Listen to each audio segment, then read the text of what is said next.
আসসালামু আলাইকুম প্রিয় বন্ধুগণ, আপনারা নিশ্চয়ই জানেন যে সম্প্রতি উলফার ঘাঁটিতে ভারতীয় সেনাবাহিনীর ড্রোন হামলায় হতাহতের এক খবর বেরিয়েছে। তবে ঘুমিয়ে থাকা আগ্নেয়গিরির মতো আবারও তারা জানান দিল, হ্যাঁ, আমরা আছি। সম্প্রতি ভারতীয় বাহিনী কর্তৃক মিয়ানমার অধিভুক্ত এলাকায় এক ড্রোন হামলায় হতাহতের খবরে এটি জানান দিল যে আমরা মরিয়াও মরি নাই।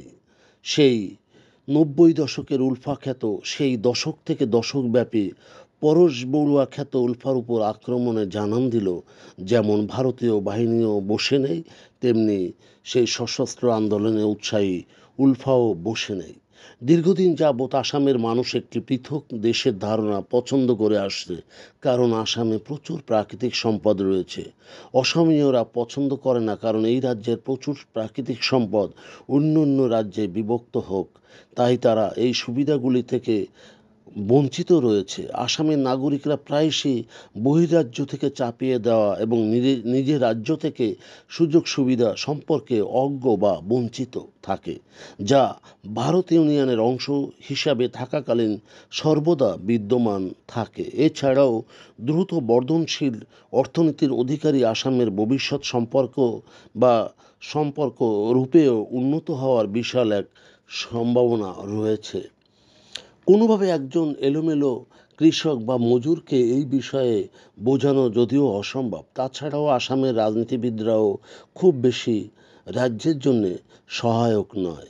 জাতি, মাটি এবং ভেটি, অর্থাৎ পরিচয়, ভূমি, ভিত্তি প্রশ্নটি সরকারকে পতনের জন্যে যথেষ্ট। তাই সাধারণত অসমীয়রা জনগণের একটি বিরাট অংশ উলফার প্রতি সহানুভূতি সম্পন্ন। আবার এও ঠিক, অসমীয়দের একটি বড় অংশ উলফার সশস্ত্র আন্দোলন সমর্থন করে না, কারণ একটা সময় ছিল যে হাট বাজার বা সিনেমা হলগুলিতে উপর্যুপুরি বোমা হামলা হতো এবং বেশিরভাগই আক্রমণের শিকার হতো নারী ও শিশু। হতাহত বেড়ে যেত বহুগুণ।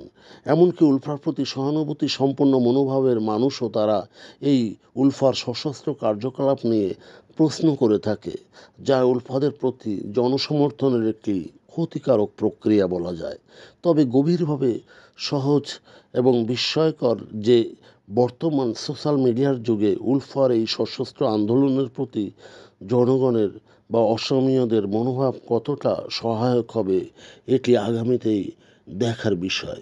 বন্ধুগণ, যদি আমাদের এই তথ্য গল্প আপনার ভালো লাগে তাহলে লাইক এবং শেয়ার দিন, এবং আজ আমাদের সঙ্গে থাকার জন্যে ধন্যবাদ। আমাদের ফলো দিন এবং সাবস্ক্রাইব করুন।